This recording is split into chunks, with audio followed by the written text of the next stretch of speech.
तो हेलो नमस्कार साथियों, कैसे हो? आई होप कि आप सभी लोग अच्छे से होंगे, मज़े में होंगे। तो चलिए दोस्तों, पुनः आपको स्वागत है आपके यूट्यूब चैनल सोनी क्लासेस गंज बड़सर में। तो जैसा कि दोस्तों आपको थंबनेल से ही पता चल गया होगा कि इस वीडियो में हम लोग 10 ऐसे जीके जीएस क्वेश्चन को करने वाले हैं जो आपके एग्जाम में पूछे जाते हैं। दोस्तों अगर आप दोस्तों सरकारी नौकरी की तैयारी कर रहे हैं तो इस वीडियो को जरूर ही देखिएगा, और चैनल पर नए हैं तो चैनल को सब्सक्राइब कर लीजिएगा, और वीडियो अच्छा लगता है तो आप अपने दोस्तों में भी शेयर कीजिएगा।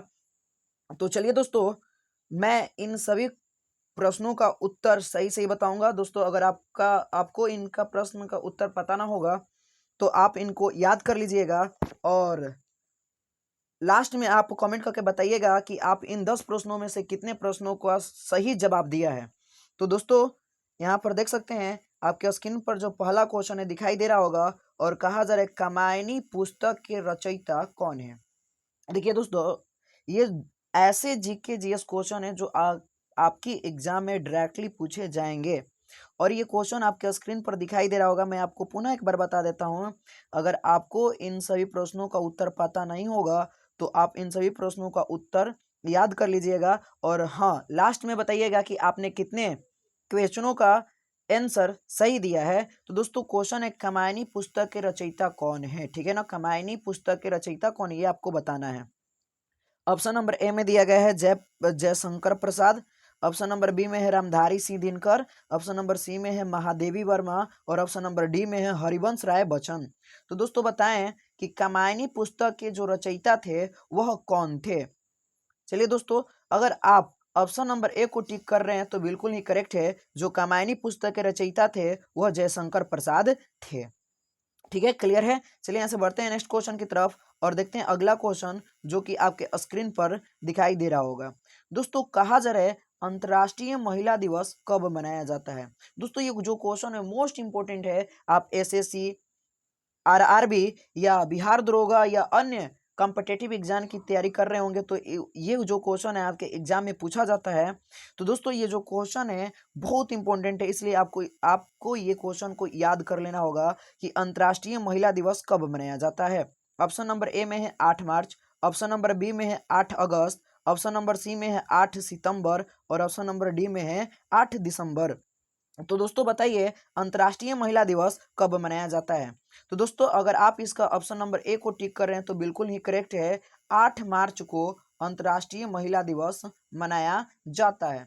तो चलिए दोस्तों बढ़ते हैं नेक्स्ट क्वेश्चन की तरफ, और अगला क्वेश्चन रहा, ये आपके स्क्रीन पर दिखाई दे रहा होगा, और कहा जा रहा है पंडित रविशंकर का संबंध निम्नलिखित में से किस वादन से रहा है। ठीक है ना, यहाँ से आप देख सकते हैं कहा जा रहा है पंडित, फिर से एक बार क्वेश्चन को देखिए, पंडित रविशंकर का संबंध निम्नलिखित में से किस वादन से रहा है।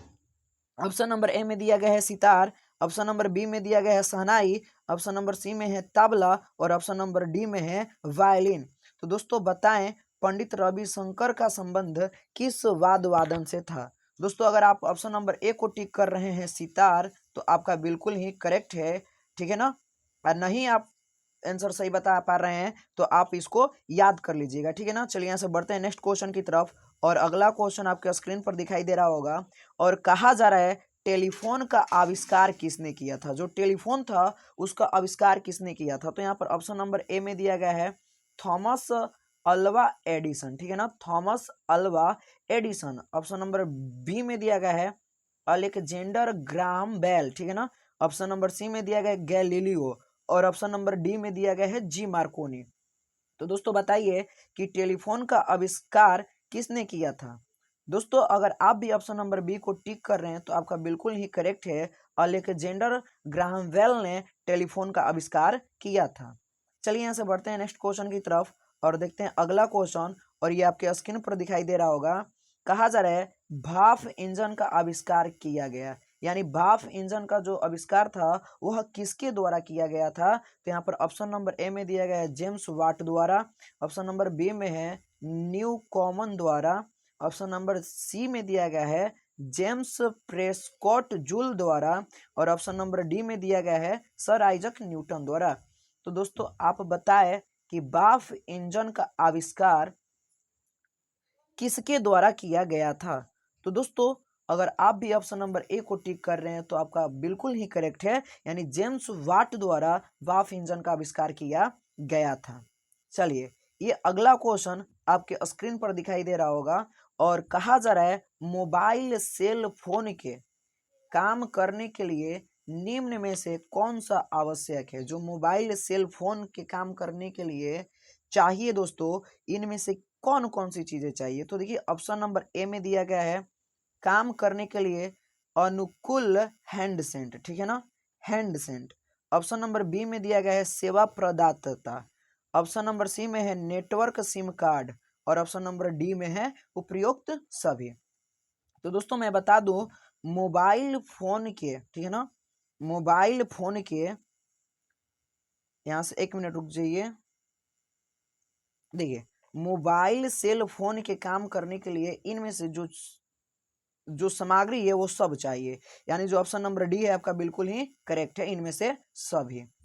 चलिए यहाँ से बढ़ते हैं नेक्स्ट क्वेश्चन की तरफ, और ये क्वेश्चन आपके स्क्रीन पर दिखाई दे रहा होगा। देखिए, कहा जा रहा है निम्नलिखित में से कौन सा पर्सनल कंप्यूटर की कुंजी पटल की कुंजी परंपरागत टाइपराइट में उपलब्ध नहीं है, ठीक है ना।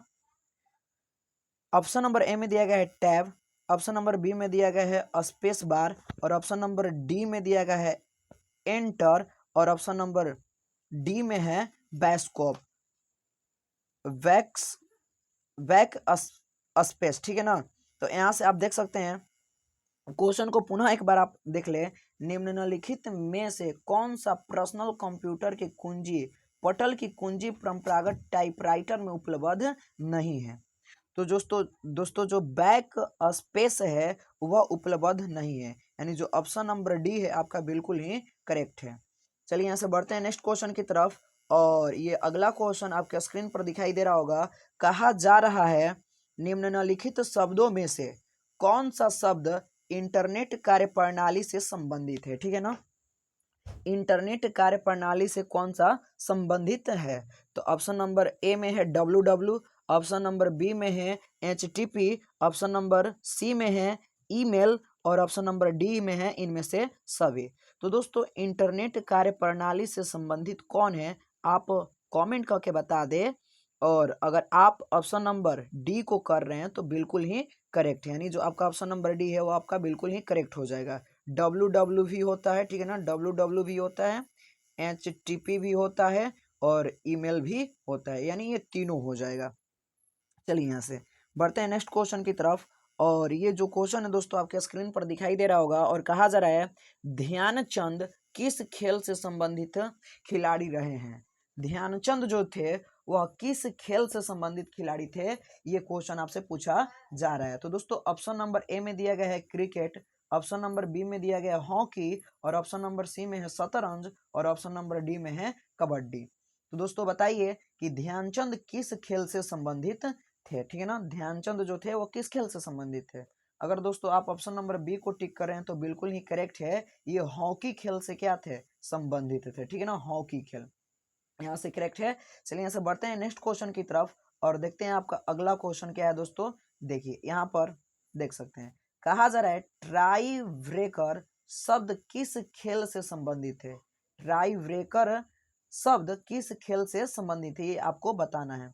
तो ऑप्शन नंबर ए में दिया गया है टेनिस, ऑप्शन नंबर बी में दिया गया है फुटबॉल और ऑप्शन नंबर सी में है हॉकी और ऑप्शन नंबर डी में दिया गया है बी और सी, यानी फुटबॉल और हॉकी। तो आपको बताना है ट्राई ब्रेकर शब्द किस खेल से संबंधित है।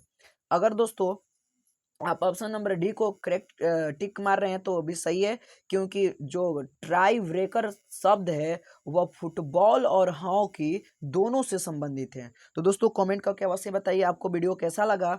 आपको इसी तरह का वीडियो चाहिए तो चैनल को सब्सक्राइब कर ले और ऑल का नोटिफिकेशन कर ले बेल आइकन को दबाकर, ताकि जब भी कोई वीडियो अपलोड किया जाए तो उसका नोटिफिकेशन सबसे पहले आप तक पहुंच जाए। तो दोस्तों अभी तक से आप चैनल को सब्सक्राइब नहीं किए हैं तो कर ले और दोस्तों में शेयर कर दे। तो मिलते हैं नेक्स्ट वीडियो में, तब तक के लिए इतना ही। जय हिंद।